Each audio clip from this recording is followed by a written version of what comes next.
Hello friends, in previous video we discussed about the hypothalamus. So today we are going to discuss about the pituitary gland.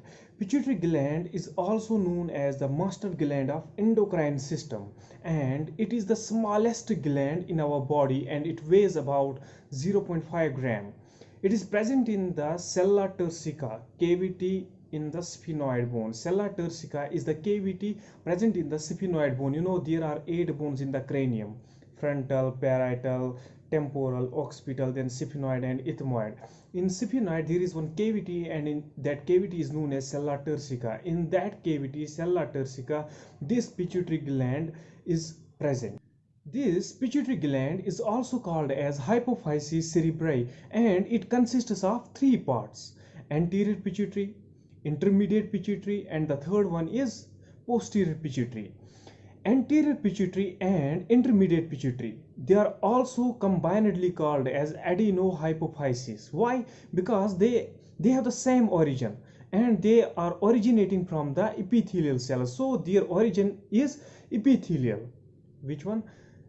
Anterior and intermediate, they exhibit the same origin, that's why they are combinedly called as adenohypophysis. And the posterior pituitary gland is also called as neurohypophysis. Why?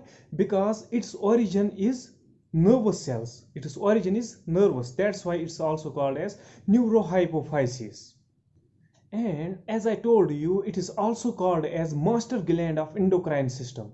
It is also called as conductor of endocrine orchestra. For this whole orchestra, this is the conductor, this is the driving system of whole endocrine system. That's why it's also called as conductor of endocrine orchestra. Now we will see the hormones of pituitary gland. So the first classification of hormones that we are going to see here, that is the growth hormones. Growth hormones of pituitary gland are growth hormones produced by the pituitary gland. Growth hormones are produced by the somatotrophs. Somatotrophs are the cells that produce the growth hormones. Somatotrophic cells are both acidophilic as well as chromophilic. They are not basophilic.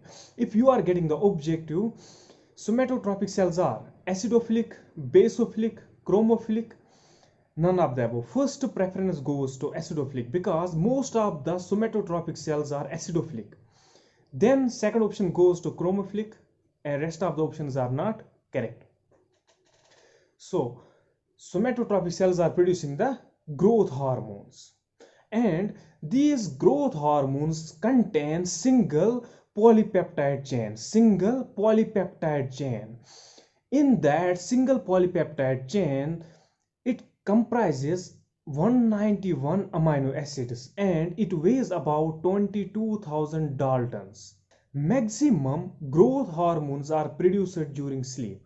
So if you want to be healthy, if you want your body to grow in a normal condition, then you should sleep at the proper time, because maximum growth hormones are produced when you are sleeping. So sleep at the correct time, wake up at the correct time.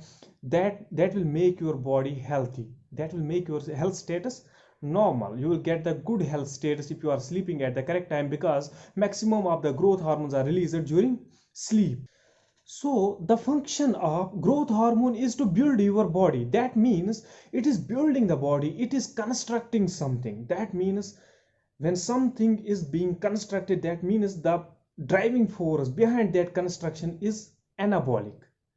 There is two processes in metabolism, that is anabolism and catabolism. In anabolism, there is construction of anything, construction of proteins, construction of carbohydrates, building up of cells. When there is something adding, that is anabolic. When something is destroying, when something is breaking, that is catabolic. So here the growth hormones are building the body. That means those growth hormones are also known as anabolic hormones, because they are constructing the body, they are building the body. And these growth hormones also promote mineralization of bones. These growth hormones promotes mineralization of bones. It makes your bones strong. Now I will add here one thing, and I will not go in detail here because we are studying the hormones, we are not studying the conditions here. I will add here one point. Now, if these growth hormones are produced in low amount, that will create the conditions.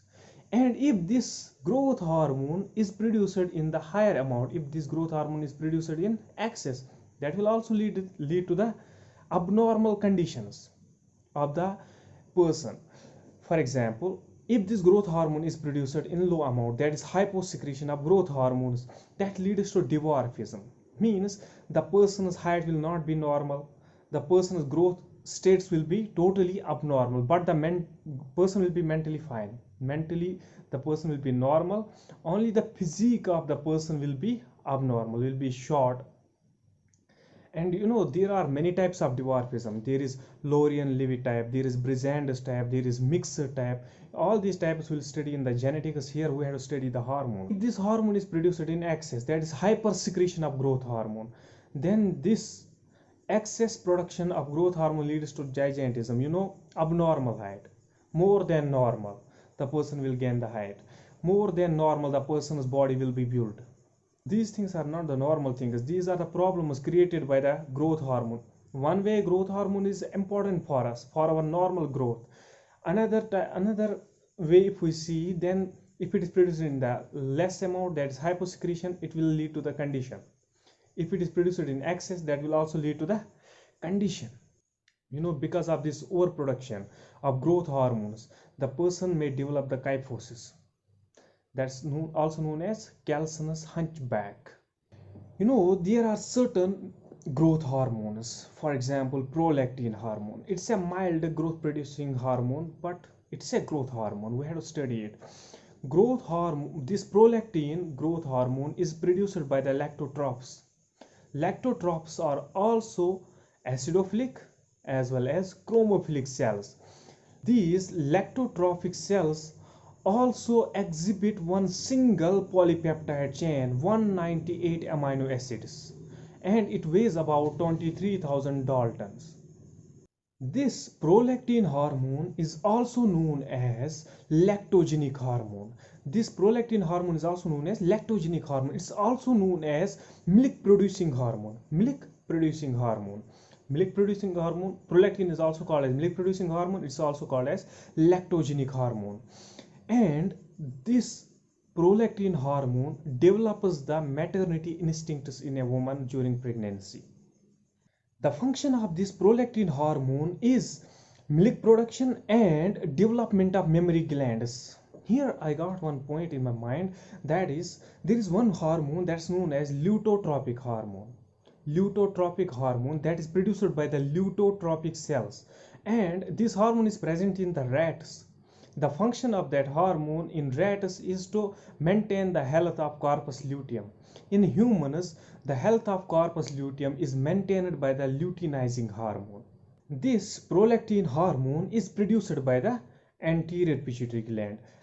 Likewise, growth hormones are produced by the anterior pituitary gland. Similarly, these prolactin hormones are also produced by the anterior pituitary gland. And the third hormone, which is produced by the anterior pituitary gland, that is known as ACTH, and adrenocorticotropic hormone.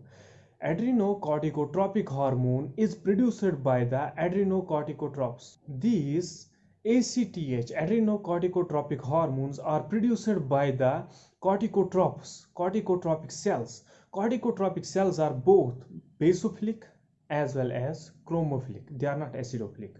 They are basophilic as well as chromophilic. And this ACTH, adrenocorticotropic hormone, stimulates the adrenal cortex to release corticoids, adrenocorticoids. This ACTH also comprises of one single polypeptide chain that comprises of 39 amino acids, and it weighs about 4,500 dalton. Now we saw growth hormone, we saw prolactin hormone, we saw adrenocorticotropic hormone. Now the fourth one is TSH, thyroid stimulating hormone. Thyroid stimulating hormone is produced by the thyrotropes.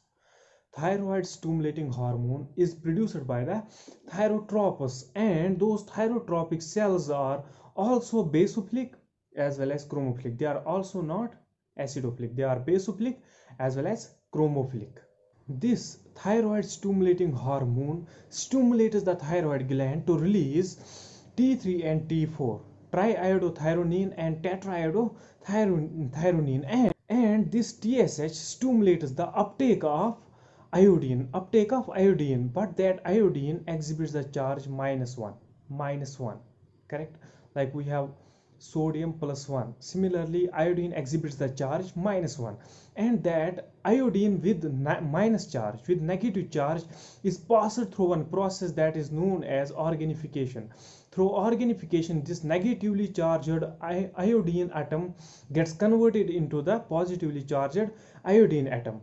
When this positively charged iodine atom is combined with the tyrosine amino acid, it forms the T3 and T4. So I positive plus tyrosine gives T3 and T4, and that T3 and T4 is finally released by the thyroid gland in our body. Now the last hormone that is produced by the anterior pituitary gland are gonadotropins. Gonadotropins are the hormones that are synthesized by the pituitary gland and are released by the pituitary gland. Gonadotropins are also called as sex hormones because they develop the secondary sexual character in a person, and the main gonadotropic hormones are FSH and LH, follicle stimulating hormone and luteinizing hormone. Follicle stimulating hormone and luteinizing hormone are released and produced by the gonadotropic cells. Gonadotropic cells form the gonadotropic hormones, and they are releasing them in the form of FSH, follicle stimulating hormone, and luteinizing hormone. Gonadotropic cells are also basophilic, they are also chromophilic. They are not acidophilic, they are basophilic and chromophilic. Which cells are basophilic and chromophilic? Gonadotropic cells. Gonadotropic cells are basophilic as well as chromophilic. These two hormones we will see in detail, we will discuss in detail in the reproduction part. Here we are going to close the hormones of anterior pituitary gland. If you have any question about these hormones, about their production or anything, you can ask. And hope you all understood the topic. Hope you all understood all these hormones released by the pituitary gland, and we'll meet in the next video. Thank you.